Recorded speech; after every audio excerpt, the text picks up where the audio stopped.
잠언 28장 1절에서 이렇게 이야기하고 있죠. 악인은 쫓아오는 자가 없어도 도망하지만 의인은 사자같이 담대하다. 오늘은 말이에요. 세 번째 시간인데요. 의인은 담대하다. 그 부분을 다룰 거예요. 이걸 다루려면요. 족보 이야기를 좀 해야 돼요. 마태복음 1장부터 시작해 볼게요. 한번 펼쳐보시겠어요? 마태복음 1장 17절 한번 펼쳐보시겠어요?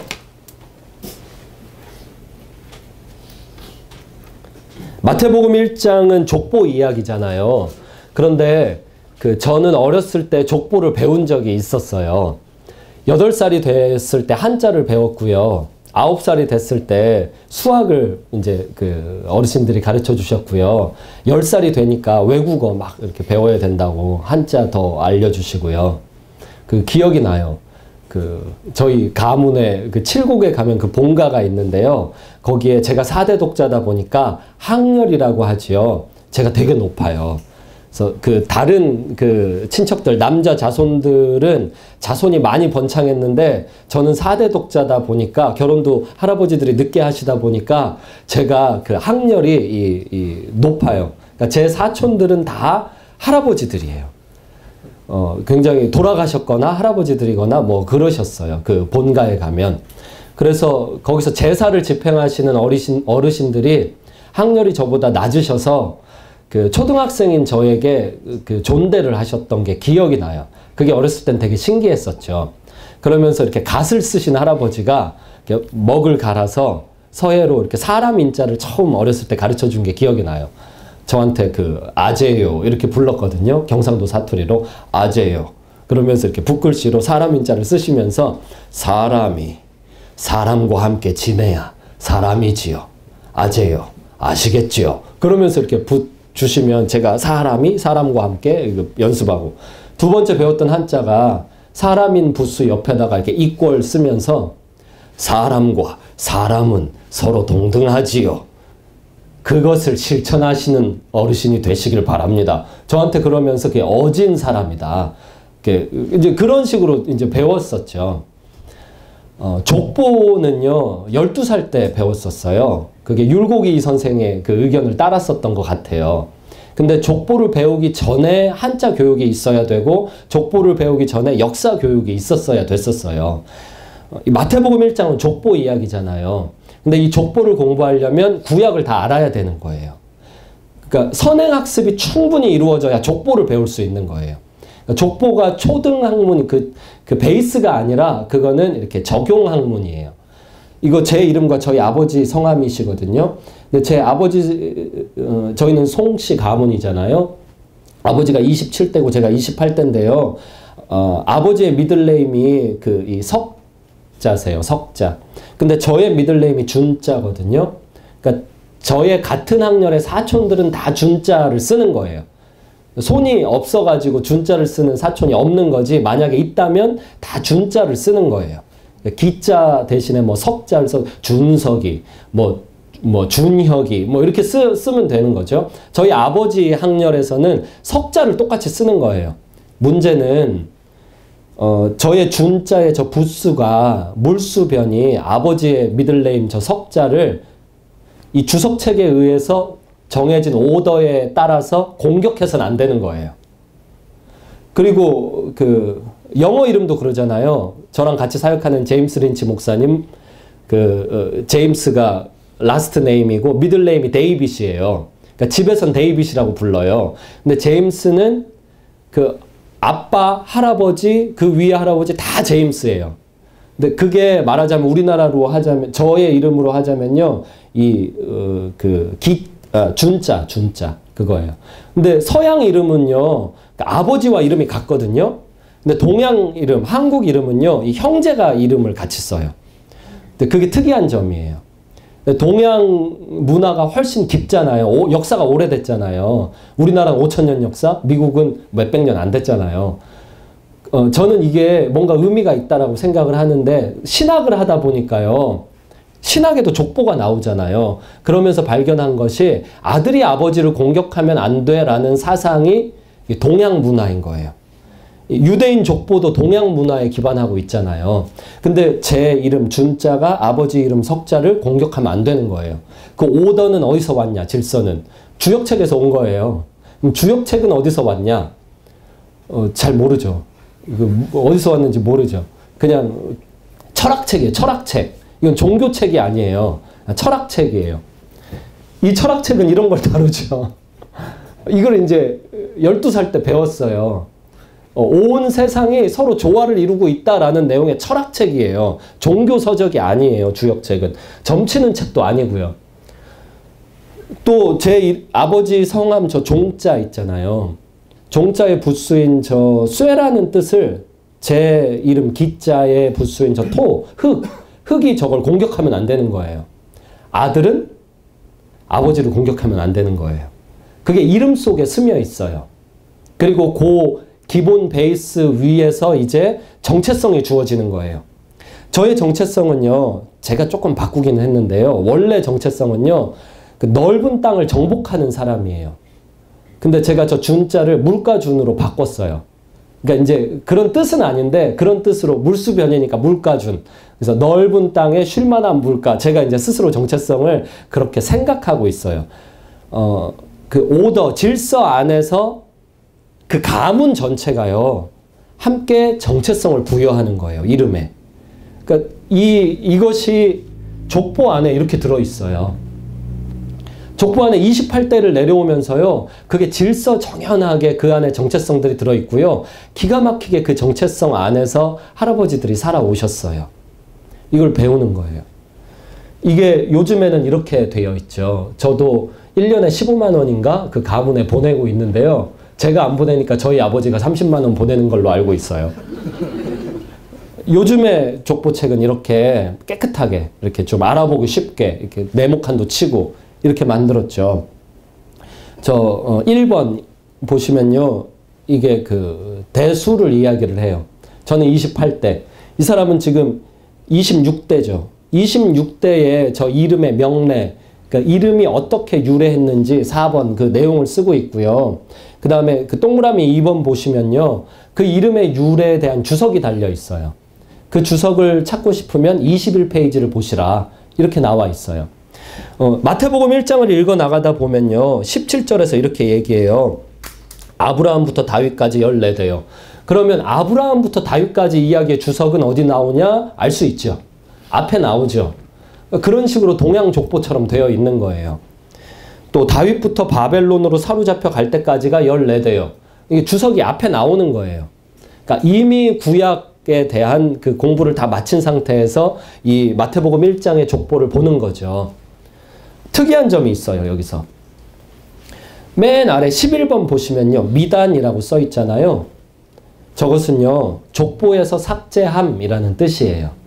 족보에서 이름을 지우는 거예요. 족보에서 이름을 지우는 이유는 여러 가지가 있어요. 그 중에 대표적인 것이요. 아들을 낳지 못하는 거예요. 가문을 잇지 못하는 거예요. 저는 지금 큰일 났어요. 9살이잖아요, 딸이. 딸이 6살이다. 그래서 가문에서 연락이 왔어요. 6살인데 언제까지 기다려야 되냐. 저한테 직접 연락한 게 아니라 제가 제사드리러 안 다니니까 아버지에게 연락이 가서 아버지한테 이렇게 전달이 왔어요. 언제까지 기다려야 되냐? 얼마가 필요하냐? 아들을 낳으려면 얼마가 필요하냐? 이제 8살이 됐어요, 딸이. 그랬더니 가문에서 아버지에게 압력이 들어갔어요. 둘째 부인이 필요한 것은 아니냐. 문제가 있는 것은 아니야. 그리고 이제 딸이 9살이 됐잖아요. 이제 내년에 10살이 되잖아요. 10살이면 유학을 보내는 나이예요. 그러니까 할아버지들 생각에는 10살이면 이제 다른 스승한테 이제 배우게끔 하는 나이란 말이에요. 근데 첫 아이가 딸인데 10살이 되도록 둘째 아들이 없다. 그럼 이제 어떡하냐. 이제 저 미단이 논의되기 시작하는 거예요. 미단. 자, 이제 이 기본 지식을 가지고요. 동양 족보의 이 지식을 가지고요. 마태복음 1장 17절을 볼게요. 함께 읽습니다. 그런즉 모든 대수가 아브라함부터 다윗까지 14대요. 다윗부터 바벨론으로 사로잡혀 갈 때까지 14대요. 바벨론으로 사로잡혀 간 후부터 그리스도까지 14대더라. 아멘. 14대, 14대, 14대. 기가 막히게 맞췄죠. 이거는 뭔가, 그러니까 동양 족보에 의하면 뭔가 그 가문의 섭리가 있는 거예요. 14대, 14대, 14대. 14라는 숫자에 의해서 정해져 있는 거죠. 근데 이것을 보고 위에 족보 폴더를 보니까 14대씩 묶은 폴더가 3개가 있죠. 그러니까 3이라는 완전수와 14라는 완전수가 서로 연결되어 있어요. 율곡이 선생은 9살 때 수학을 배우라고 했거든요. 근데 그 수학도 자연의 섭리와 인간의 섭리 사이의 그 일치점 안에서 그 수학을 배우는 그 철학이 있어요. 이런 식으로 말이에요. 음양오행에 수학, 수 철학이 있어요. 수학도 철학이에요. 그런데 이 족보에 보면은 3이라는 숫자가 3이라는 폴더가 나오고요. 그 안에 14가 3번 반복되고 있죠. 그러니까 이게 뭔가 의미가 있는 거예요. 게다가 마지막 3번째 폴더. 그게요. 14대라고 분명히 얘기를 했는데 세보면 13대예요. 이것도 의미가 있는 거예요. 어떤 사람은요. 3번째 폴더에 17절에서 바벨론으로 사로잡혀 간 후부터 그리스도까지 14대더라 해서 12절로 16절 읽어보니까 뭐야? 13대인데 13명이잖아. 성경 틀렸다. 그렇게 이야기를 해요. 근데 그 사람은 무식한 사람이에요. 그 구약을 읽지 않은 사람이에요. 그냥 요것만 딱 보고 이야기를 하는 사람이에요. 그 족보가 어떻게 돌아가는지를 모르는 사람이에요. 미단 저거 썼을 때 여기 보시면요. 31세라고 31대라고 해놨죠. 근데 31대를 미단해버리면요. 32대로 바로 건너가게 되어 있어요.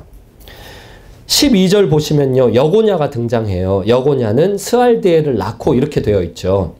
근데 예레미야 22장하고 역대상 3장을 보시면요. 이 여고냐의 아들이 스알디엘이 아니라 여고냐의 손주가 스알디엘이에요. 그러니까 이 아들을 뺀 거예요. 그래 놓고 아들 뺀 거에 대한 주석 없이 14대다 얘기하면서요. 우리 같은 외국인들, 우리 같은 이방인들에게요. 이거 뭐지? 하고 쳐다보게 하고 다시 주석 찾게 만드는 장치예요. 이게 책이란 말이에요. 이 안에도 문학적 장치가 있단 말이에요. 그 문학적 장치에 대해서 이 족보가 그 중에 하나를 우리에게 보여주는 거예요. 그러면 이게 13대를 써놓고 굳이 14대라고 여기 명기해서 우리 같은 족보를 잘 모르는 사람들에게 궁금증을 불러일으키는 이유가 뭐냐? 이게 위험한 궁금증이잖아요. 성경이 잘못된 거 아니냐라는 위험한 궁금증을 불러일으키는 이유가 뭐냐? 우리에게 중요한 의미를 제시하기 때문이에요. 어떤 문학작품에서 맥락을 이용할 때 아무 뜻 없이 목적 없이 쓰지 않아요. 뭔가 의미가 있어요. 목적이 있는 거예요. 그 목적을 찾아보기 위해서 들여다보니까 드디어 이 새 폴더가 주목을 받기 시작합니다. 궁금증이 없다.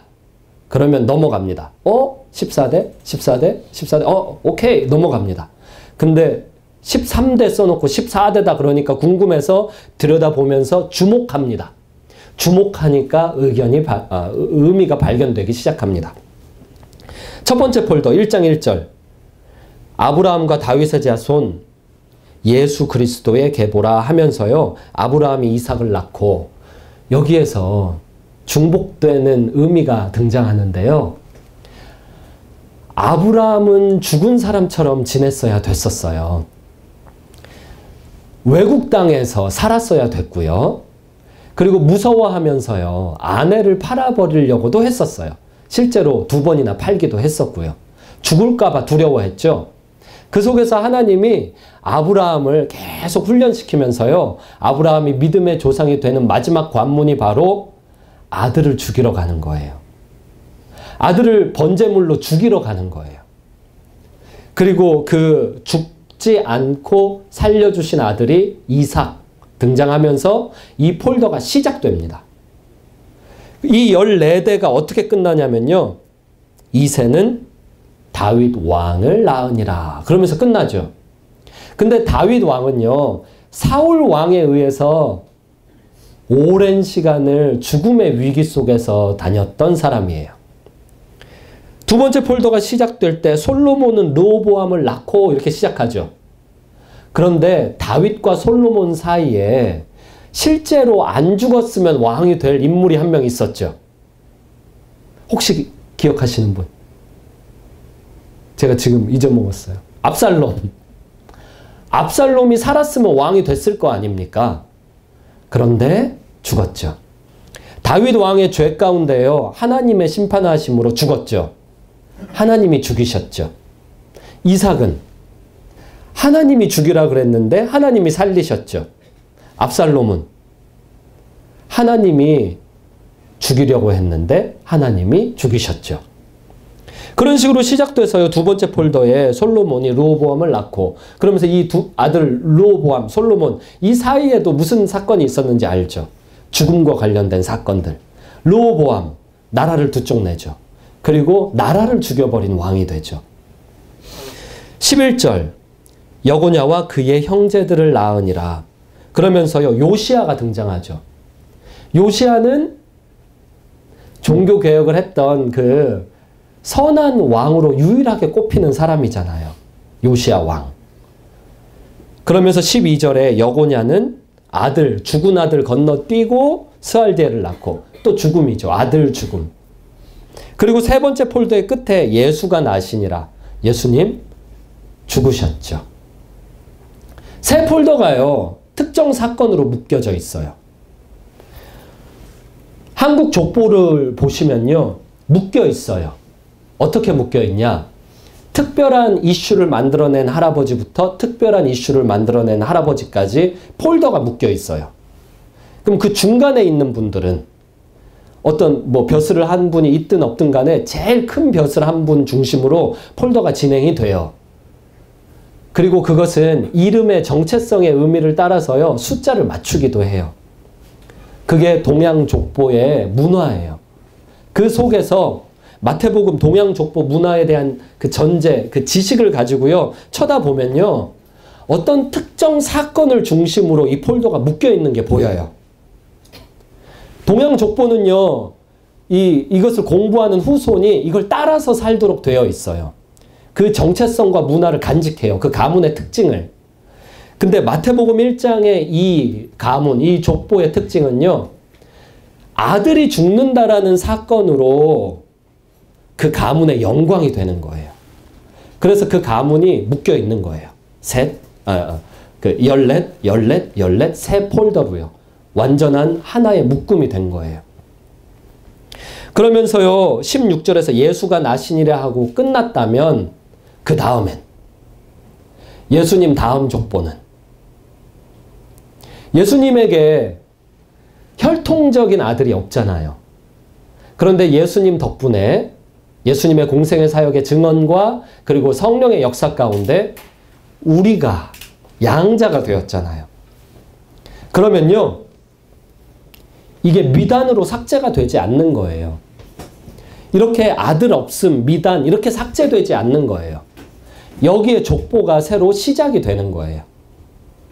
아들이 없어서 이 족보가 끝나야 되는데 어떻게 시작되냐면요, 여기 보시면요, 이거 최재흠 이렇게 써 있잖아요. 이거는 그 딸이 시집을 가서 그 사위가 아들이 된 거예요.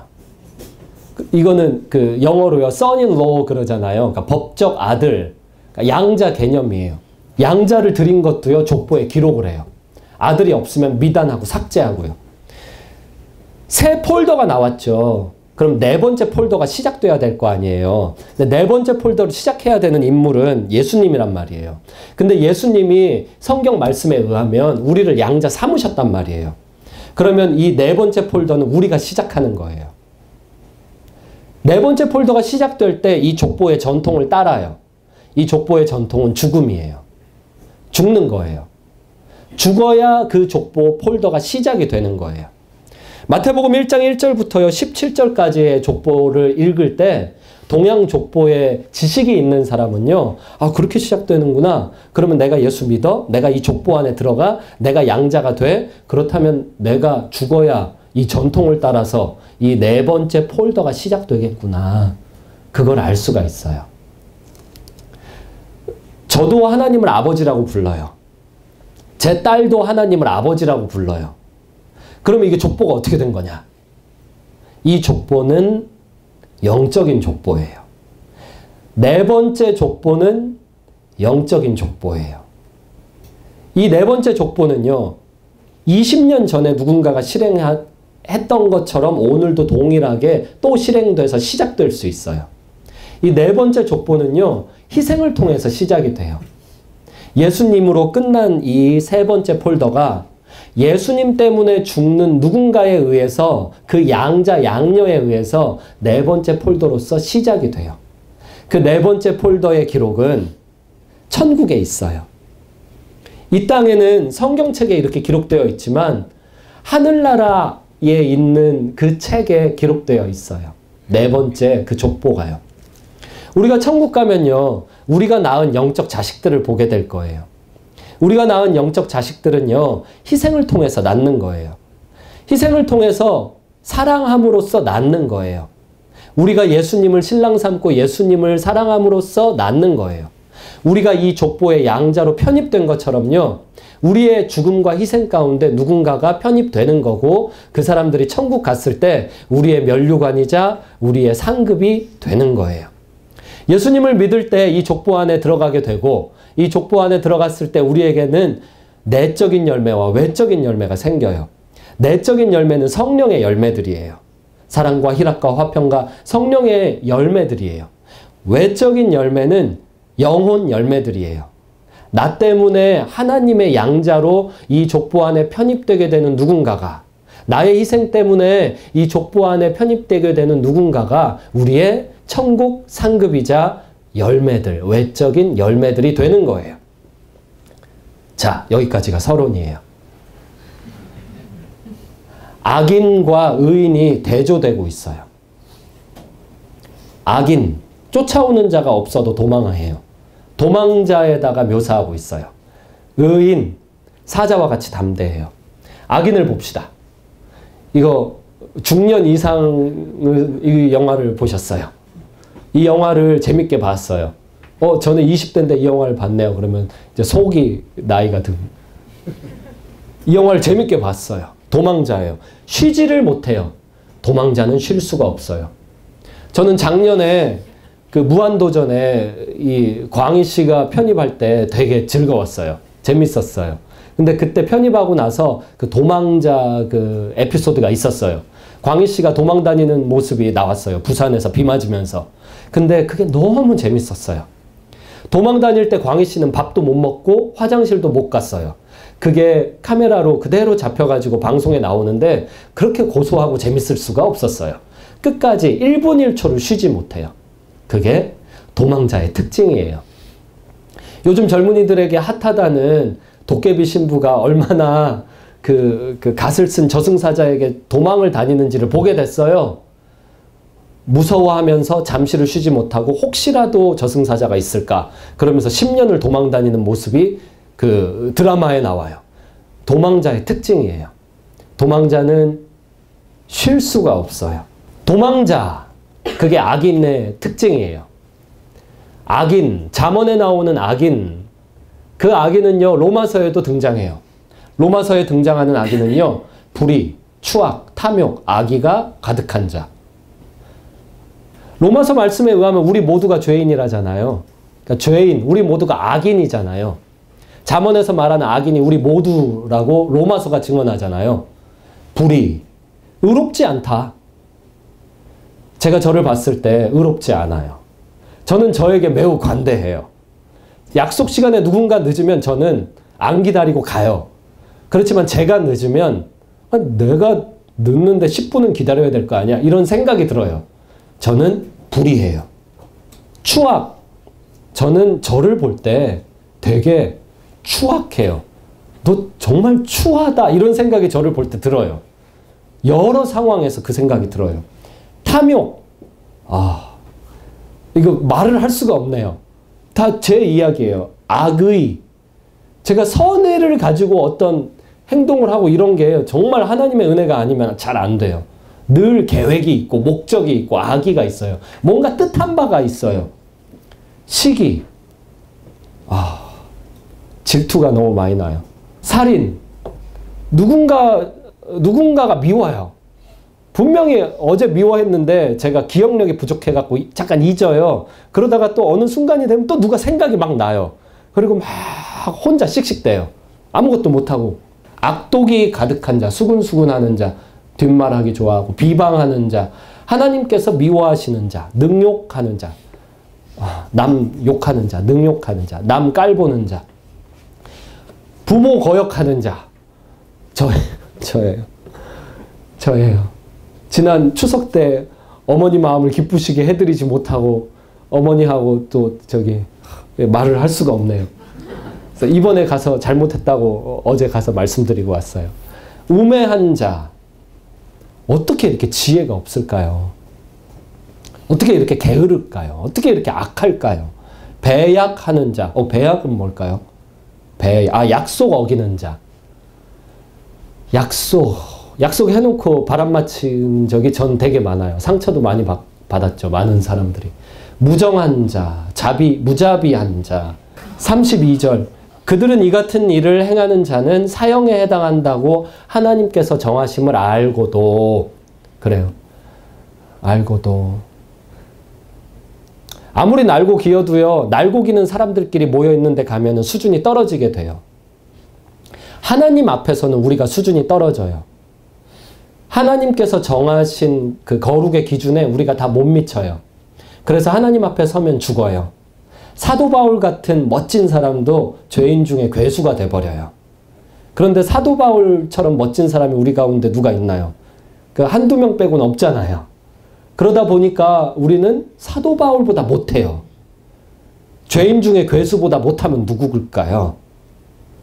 거의 사탄인 거예요. 사탄. 성경의 기준에 의하면 우리는 정말 악독한 사람들이에요. 악독한 사람들. 하나님의 기준에 의해서 심판받고 죽는 사람들이에요. 그게 우리들이에요. 우리는 우리 스스로를 옳다고 생각하는 사람들이에요. 내가 뭘 잘못했어? 의인이 한 명도 없어요. 로마서 2장 5절. 다만 내 고집과 회개하지 아니한 마음을 따라 진노의 날 곧 하나님의 의로우신 심판이 나타나는 그날에 임할 진노를 내게 쌓는도다. 한 문장 안에 같은 명사가 2번 나오면 편집의 대상입니다. 그렇지만요, 로마서 2장 5절 같이 이런데 성경에 이렇게 같은 명사가 2번 나오는 거는 반복이고 강조고 중요하니까 꼭 들어라 그 말이에요. 진노. 도망자는 하나님의 진노를 피해서 도망 다닙니다. 도망자는 뭔가를 굉장히 무서워하는데 그게 하나님의 심판이라는 거예요. 하나님의 심판은 지옥불 심판입니다. 그게 무서운 거예요. 하나님의 심판의 결과 우리에게는 죽음이 왔어요. 하나님의 심판으로서의 죽음이 무서운 거예요. 진짜 저승사자가 나타났을 때 전설의 고향 저승사자. 그럼 무서워. 그 이유가 뭐냐면 지은 죄가 있어서 그런 거예요. 내가 지은 죄가 없어 떳떳해 라고 말할 사람이 한 명도 없는 거예요. 하나님께서 우리를 심판하시는 거예요. 진노로부터 도망하는 거예요. 성경은 말해요. 하나님께서 각 사람에게 그 행한 대로 보응하시되. 이거는 일치의 오류가 없어요. 정확하게 우리가 행한 것을 그대로 받게 될 것입니다. 저는 고민해 봤어요. 왜 우리 아버지는 힘든 인생을 사셨나? 답이 나왔어요. 할아버지 때문에. 그렇다면 할아버지는 왜 힘든 인생을 사셨나? 그 할아버지 때문에. 그러면 그 할아버지는 왜? 고조 할아버지 때문에. 고조 할아버지는 왜? 그렇게 조금 생각해 봤더니 아담까지 가더라고요. 아담은 왜? 죄 때문에. 그러니까 결국 죄 때문에 우리가 다 같이 그 나물에 그 밥이 된 거예요. 아무도 일방적인 피해자는 없어요.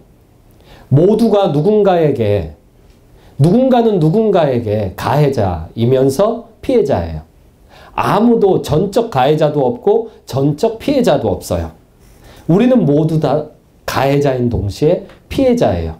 다 세상이 그렇게 죄의 네트워크로 강력하게 연합되어 있어요.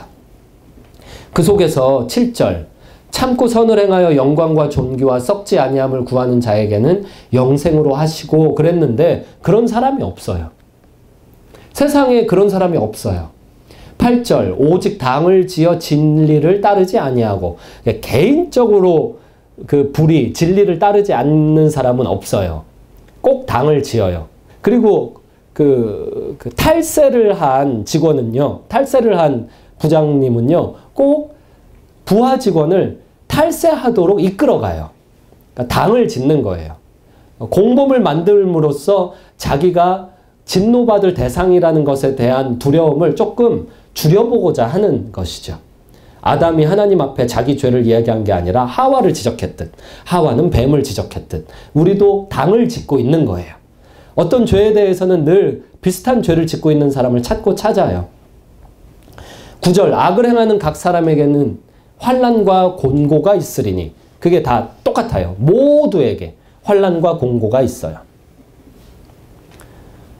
정하신 사람으로 하여금 천하를 공의로 심판한 날을 작정하시고 이에 저를 죽은 자 가운데서 다시 살리신 것으로 모든 사람에게 믿을 만한 증거를 주셨음이니라. 하나님께서 사도행전 17장에서요. 그 심판의 날을 정해놓고 기다리신다라고 기록되어 있어요. 기록하고 계세요. 하나님은 심판하세요. 우리는 그것으로부터 도망다녀요. 하나님은 공의의 하나님이세요. 어떻게 우리를 죄인들을 모른 척 합니까? 하나님이 공의로우시다면 큰 죄든 작은 죄든 간에 어떻게 죄에 대해서 모른 척 하겠냐 그 말이에요. 하나님은 모른 척 하실 때가 딱 한순간에 있어요. 그걸 모른 척 하실 때. 우리가 짓는 죄를 모른 척 하실 때. 우리는 신학 용어로 그것을 칭의라고 불러요. 그리고 이 칭의는 누구에게 적용되냐면 족보에 들어간 사람들에게 적용이 돼요. 아들에게 적용이 돼요. 딸에게 적용이 돼요. 족보 바깥에 있는 사람들에게는 칭의가 적용이 안 돼요. 하나님이 공의의 하나님이기 때문이에요. 그게 무슨 말이냐? 더 설명드릴게요. 하나님이 칭의라는 법을 만드셨어요. 몇 구절 읽어드릴게요. 이제는 율법 이외에 하나님의 한 의가 나타났으니 그 율법 외에 나타난 의는 이미 율법과 선지자들 구약 성경에 기록된 거예요. 하나님이 갑자기 실행한 게 아니라 오랫동안 계획을 가지고 진행해 오시는 것을 이제는 주신 거예요. 많은 사람들이 믿음으로 기다렸던 것을 이제는 주신 거예요. 그것이 22절 예수를 믿음으로 말미암아 모든 자에게 미치는 하나님의 의인이 차별이 없다.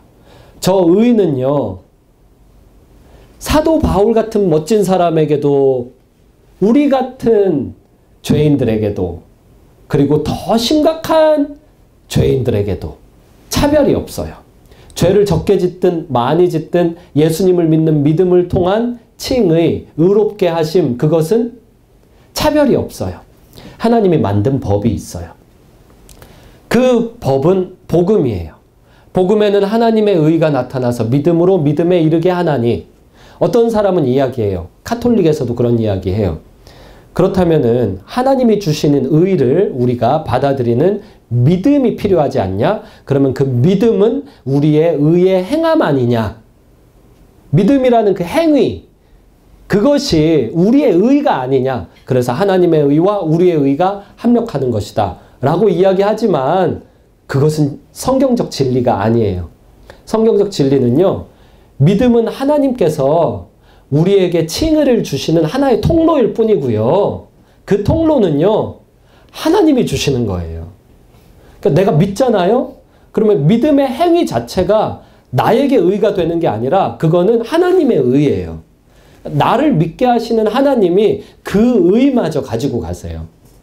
우리한테는 의가 없어요. 제로예요. 뭘 해도 의가 제로예요. 하루에 5시간씩 기도를 매일 꾸준히 죽을 때까지 해도 제로예요. 매일 면벽 수도를 10시간씩 해도 의가 제로예요. 우리한테는 의가 없어요. 믿음이라는 행위 그것도요. 그 자체로는 내 의가 아니에요. 그 하나님의 의예요. 하나님이 만들었기 때문이에요. 그 하나님의 방법이에요. 하나님의 의예요. 사람이 의롭게 되는 것은 율법 때문이 아니라 예수님을 믿는 믿음으로 말미암은 줄 우리가 알므로 우리도 그리스도 예수를 믿나니 행위로서가 아니고 믿음으로써 의롭다 하심을 얻으려 함이라. 율법의 행위로서는 의롭다 하심을 얻을 육체가 없다. 아까 이야기했던 내가 죄인이다 라는 인식 가운데 우리는 의가 없다. 그것을 믿어야 돼요. 그 믿음이 출발점이에요. 나한테는 의가 없다. 그것을 믿는다면요, 이제 기독교인이 되는 거예요. 기독교인이 될 준비가 된 거예요. 나한테 의가 없다. 이걸 믿으면요. 뭘 해도 나한테 의가 없다. 그걸 믿어버려야 돼요. 죄인이 예수님을 믿을 때 하나님의 은혜를 베푸셔서, 이거 신학책에서 뺏겨왔어요. 예수님과 연합시켜서 죄인을 의인으로 바꾸시는 하나님의 법적 결정이에요. 칭의는요, 변호가 아니에요. 누군가가 하나님과 우리 사이에 이렇게 서서 하나님 용서해 주세요. 이 사람이 사실은요 이만저만해서 이렇게 한 거예요. 그러면 하나님이 대법관으로서 아 그랬구나. 그럼 용서를 받아야겠구만. 이런 변호가 아니에요. 우리가 흔히 착각해요. 오해해요. 예수님이 중보자셔. 그것은 그런 뜻이 아니에요. 예수님이 우리를 법적으로 변호하시는 분, 뭐 이렇게 옳고 그름을 판단, 이게 아니에요. 그냥 그분이 중보자로서 하나님이 죄인을 안 보고 그 변호인, 중보자, 그 사람만 보기로 결정한 거예요. 그 중보자가 데리고 있는 한, 그 중보자가 안고 있는 한, 그 중보자를 보기로 결정한 거예요. 그리고 칭의는요, 제가 좋아하는 그 필리핀 권투 선수인데요. 이 사람이 지금 타이틀 방어전 해요. 한 번 실패했고 타이틀 방어전 했어요. 세컨 찬스. 두 번째 기회를 얻었죠. 근데 칭의는 그런 게 아니에요. 내가 어제 죄를 지었고 오늘 용서를 받았으니까 오늘부터 칭의 받은 자로서 뭔가 새롭게 함으로써 하나님께 잘했다고 칭찬받아야지. 어제는 실패했으니까 오늘은 성공해봐야지. 이런 것이 칭의가 아니에요. 그리고 칭의는요, 하나님께 어떤 대가를 지불하는 게 아니에요. 하나님 저에게 예수님을 주셨죠. 너무 고마워요. 그러니까 저도 하나님께 1000번제를 드릴게요. 그러니까 하나님 저뿐만 아니라 내 아들도 내 딸도 예수님 잘 믿게 해주세요. 뭐 이런 게 아니에요. 칭의는 대가로서 뭐 이렇게 뭘 이렇게 기브앤테이크로 무마시키는 것도 아니에요. 칭의는 그럼 뭐냐? 그냥 나한테는 의가 제로 하나도 없고 예수님한테는 모든 의가 있다. 이걸 믿는 거예요. 그때 하나님께서요 법적으로 이게 결정하신 거예요. 판결이 끝난 거예요. 예수님 뒤에 숨는 사람에게는 내가 그 사람 안 볼 거야. 대신에 예수님만 볼 거야. 그거예요. 그 구약에서부터 예언됐던 거예요. 우리가 서로 변론하자. 너희 죄가 주홍 같을지라도 눈과 같이 희어질 것이요 진홍같이 붉을지라도 양털같이 희게 되리라. 죄를 완전히 도말시켜 주신다. 없애 주신다. 근데 우리가 예수님 믿는데도 죄를 계속 짓고 있잖아요. 근데 하나님은 뭐라고 얘기하냐면요. 기억하지 않는데요. 칭의의 법안에 들어와 있는 사람에게는요. 그 죄를 기억을 아예 안 하신대요. 어제 회개를 했는데 오늘 기도하다가 하나님 제가 은혜 받을 자격이 없어요. 왜냐면요. 어제 이만저만 했어요. 그러면 하나님이 이렇게 반문하실 거예요. 어제 네가 뭘 했다고? 아 하나님 왜 이러세요. 전지전능하신 양반이. 어제 제가 분명히 이만저만한 죄를 졌잖아요. 하나님이 반문하세요. 어제? 몇 시? 어디서? 우리가 얘기를 해요. 하나님 정신 똑바로 차리고 들으세요. 이거 잊어버렸어요? 아, 나한테 되게 심각한데? 너 뭐 어제 죄를 지었구나? 아 예 어제 죄를 지었는데 근데 왜 나 기억이 안 나지? 혹시 어제 회개했어? 예 어제 회개했는데요. 너 어제 예수님의 이름으로 회개했어? 예 어제 회개. 그렇구나. 어제 네가 예수님의 이름으로 회개했구나. 그래서 내가 기억이 안 나. 거의 그런 식이에요. 기억하지 않기로 전지전능한, 전지하신 하나님이 결정을 하셨어요. 하나님 스스로의 제한이에요. 하나님 스스로의 전지 능력에 대한 하나님 스스로의 제한이에요. 그런 법을 하나님이 만드셨어요. 참 다행이에요. 그들의 죄를 다시 기억하지 아니하리라. 내가 다시 기억하지 아니하리라. 예수님을 믿으면 회개를 합니다. 회개한 것을 믿지 못하는 상태 때문에 우리가 또 불안해져서 재회개를 합니다. 그런데 재회개는 하나님이 기억하지 않기로 결정하신 약속에 대한 불신입니다. 그렇다면 재회개는 어떤 식으로 이루어져야 되냐? 칭의에 대한 믿음 안에서 주님 회개했는데도 제가 안 믿어지네요. 도와주세요. 저의 믿음 없음을 용서해 주세요. 그런 회개가 진행되어야 하는 것입니다. 칭의, 그것은 신비한 하나님의 법입니다.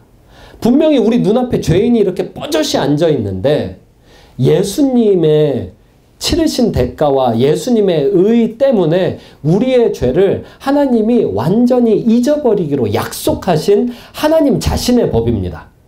이것은 전적인 하나님의 은혜입니다. 우리는 악인이 맞아요. 근데 이 악인이 회개를 통해서 예수님의 옷을 입었어요. 그랬더니 하나님이 죄가 안 보이신대요. 여러분, 저의 배꼽이 보이세요? 제가 어젯밤 늦게 집에 갔더니 예진이가 놀아달라 그래서요. 뭘 하고 놀아줄까 하다가요. 이렇게 우통을 이렇게 올리고 예진이가 갖고 있는 새 사인펜으로요. 여기에다가 젖꼭지에다가 이렇게 눈 그리고 가운데다가 이렇게 코 그리고 요즘에 급격히 나오는 똥배를 잡고 배꼽으로 말을 하기 시작했어요. 예진 공주님 안녕하세요. 그러니까 예진이가 저의 입을 봤어요. 그래서 입을 보지 말고 배꼽 봐주세요. 이게 입이에요. 하면서 한 3분 놀아줬어요. 예진이의 사랑 게이지가 꽉 차서 잠들었어요. 그래서 제 지금 몸에는요. 여기 코가 그려져 있고 여기 배꼽이 있는데 입술이 그려져 있어요. 그런데 여러분 보이세요? 여러분은 지금 저의 멋진 외투를 보고 계십니다. 저의 이 추잡한 젖꼭지 눈과 배꼽, 입술과 이걸 보고 계시지 않으십니다. 예수님 믿으면 성경의 칭의의 법에 의해서 예수로 옷을 입습니다. 그리고 하나님이 뭘 보냐면요. 어제까지 죄인이었는데 내 기억이 안 나. 오늘은 예수네. 예수는 내 아들이야. 그러니까 너도 내 아들이야. 그렇게 봐주십니다. 칭의의 법은 우리를 족보에 편입시키는 양자의 법입니다. 양자가 개망나니 같이 하더라도 아들이라 딸이라 아버지는 다시 회개를 요구하십니다. 그리고 아버지의 그 회개 요구 앞에서 우리는 다시 회개합니다. 회개로 돌아갔을 때 우리가 하는 일은 하나님 칭의의 법을 다시 믿게 해주세요입니다. 예수님을 더 믿게 해주세요입니다. 이 칭의의 법을 믿을 때 우리에겐 어떤 효과가 있냐? 두려움이 없습니다. 제일 무서울 때가 언제냐면 내가 뭔가 잘못한 것에 대한 대가를 내가 지불받으면 어쩌나입니다. 그런데 회개로 털어버리는 순간 그 죄가 전지전능한 하나님 제일 유일한 심판자 앞에 무효가 됩니다. 그래서 처음부터 다시 시작합니다. 성화는 또 따로 이야기해야 될 영역입니다. 오늘은 칭의만 얘기합니다. 칭의, 악인인데 속이 분명히 악인인데 예수님 때문에 의인으로 거듭났습니다. 이것은 믿어야 되는 일입니다. 믿고 더 믿어야 되는 일입니다. 그때 우리에게 무서움이 없습니다. 같이 기도할 텐데요. 이야기 하나 해드릴게요. 어떤 청소년 집회에 갔었습니다. 300명 정도 앉아있는데 한 남자아이가 그 집회 설교 끝나갈 무렵에 일어나서 막 그 이상한 욕을 하기 시작했습니다. 딱 보니까 귀신 들린 거예요. 근데 이 이상한 말로 막 욕을 하기 시작한 내용이 뭐냐면 자기 주변에 있는 다른 청소년들을 한 명 한 명 정죄하는 거예요. 너무 그 아이의 목소리도 아니고 그 내용 자체가 너무너무 사탄적이었어요. 그 중에 하나 기억난 게 자기 옆에 앉아있는 그 또 다른 청소년한테 자기랑 잤다고 자기랑 밤을 보냈다고 그러면서 막 넌 지옥 갈 거라고 막 얘기를 하는 거예요. 그랬더니 그 아이가 그 여학생이 막 울면서 뛰쳐나갔어요. 그리고 그 아이가 아하하하 막 저는 설교를 하고 있고 아하 웃으면서 또 다른 그 청소년 단체 간사님한테 그 간사님의 죄를 막 지적하는데 아니 이 아이가 이 간사님의 죄를 어떻게 알지 싶을 정도로 막 자세히 지적하고 이 간사님은 사색이 돼서 제가 그걸 어떻게 알지 이런 사색이 돼서 슬그머니 나갔어요. 너무 얘가 설교에 방해가 된다라고 생각을 했던 다른 힘센 남자 간사님들이 이 아이를 팔다리를 하나씩 붙들고 나가는데 아니 이 어린 아이가 건장한 청년 간사님들을 막 다 집어 던져버리는 거예요. 그러니까 간사님들 뒤로 나가 떨어지고. 그래서 어떻게 해요? 하필 거기서 설교를 하고 있어가지고. 그래서 제가 기도해야 될 거 아니에요. 사람들이 다 저를 쳐다보는데. 갔어요. 갔더니 아니나 다를까 제 죄를 막 지적하기 시작하는 거예요. 송 목사 나 다 알고 있어. 네가 뭔 짓을 하고 돌아다니는지 다 알고 있어. 깜짝 놀랐어요. 다 안다니 왠지 알 것 같은데 네가 귀신 들렸다면은 그 귀신이 뭐 영적 존재는 다 알 것만 같은데 순간 무서웠어요. 근데 바로 또 성경을 읽었으니까 칭의의 법이 떠올랐어요. 그래서 제가 속삭였어요. 다 알겠지. 근데 내가 더 잘 알아. 그 귀신 들린 아이 앞에서 제가 속삭였어요. 내가 더 잘 알아. 근데 이 아이는 멈추지 않는 거예요. 막 얘 여기서 무슨 짓을 했고 어디 가서 무슨 짓을 했고 막 얘기하는 거예요. 그래서 야, 참 고맙다. 이렇게 자세하게 관심 가져줘서 고맙다. 근데 귀신아 어떡하니? 제가 그렇게 속삭였어요. 가까이서. 어떡하니? 나 그거 회개했는데. 나는 그 죄의 대가를 받아 마땅한 사람인데 나 회개했고 이 성경의 법에 의해서 나는 하나님의 아들이 되었는데 어떡하니? 네가 한 말이 다 소용없게 됐다. 자 이리 와. 가까이 와. 기도해 줄게. 하고 이렇게 탁 어깨를 감싸 안았어요. 그랬더니 이 아이가 갑자기 막 소리 지르면서 잘못했대요. 잘못했어! 날래버려도 잘못했어! 그러면서 막 이상한 소리를 하는 거예요. 그 주변에 있던 증인들이 많아요. 그래서 아유 잘못했어도 넌 나가야 돼. 이리 와. 제발 날래버려도 잠깐 망설여졌어요. 너 안 됐다. 야 이 귀신 좀 내버려둘까? 잠깐 생각했는데 정신을 차렸어요. 그리고 얘기를 했어요. 너 참소하는 자야. 이 아이는 예수 앞에 나왔다. 그러니까 너는 이 시간에 예수의 이름으로 묶임받고 결박받고 떠나갈지어다.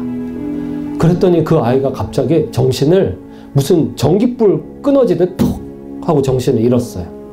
그래서 간사님들이 시체 떠매듯이 이렇게 어깨 위에 떠매고 300명 사이를 걸어서 나갔어요. 그리고 집회 끝난 다음에 또 기도해 주러 갔더니 아이가 이렇게 축 처져서 어떡하죠? 제가 잠깐 미쳤었나 봐요. 왜 그랬죠? 제가 안 그러고 싶었는데 왜 그랬는지 모르겠어요. 그랬어요. 가끔 집회를 인도하다 보면은 가끔 그런 일들이 있더라고요. 회개를 요청할 때 회개하지 않으려고 자아가 막 싸울 때 그럴 때 청년들 사이에 귀신이 틈타는 일들이 간혹 있더라고요. 그때마다 이 칭의의 법은요 담대함으로 적용이 되어서 그렇게 사용할 수 있더라고요. 하나님의 의란 말이에요. 그것을 내가 믿는 행위는 내 안에 있어서 적어도 그건 내 의야 라는 생각 자체가 칭의에 어울리지 않아요. 그 행위 자체도 하나님 거예요. 그러니까 전적으로 모든 의가 하나님한테 있는 거예요. 내가 기도를 그래도 많이 했는데 그럼 기도할 때는 담대하다가 기도 안 할 때는 굉장히 무서워진다고요. 그러면 도망자가 된다고요. 그러면 기도를 하지 않는 이유로 작용한다고요. 그러면 점점 망해간다고요. 그건 칭의를 불신하는 거예요. 칭의의 법은 우리를 담대하게 해서요, 언제 어디서든지요, 하나님을 의지하게 만들어요. 내가 강할 때도 의지하고 내가 약할 때도 의지하는 거예요. 내가 잘했을 때도 의지하고 잘못했을 때도 의지하는 거예요. 오늘 이 내용은 너무 중요해서 제가 좀 길게 다루었어요. 이제 기도하실 때요, 내가 믿지 못했던 것, 칭의를 믿지 못했던 것, 내가 조금이라도 내 의를 주장했던 것, 혹은 내 의를 주장하다 보니 상대적으로 나보다 의가 뛰어나 보이는 다른 사람들을 맹종했던 것, 혹은 내가 실패했을 때 지나치게 우울했던 것, 이 모든 칭의를 믿지 못했던 것, 그것을 회개합시다. 기도하겠습니다.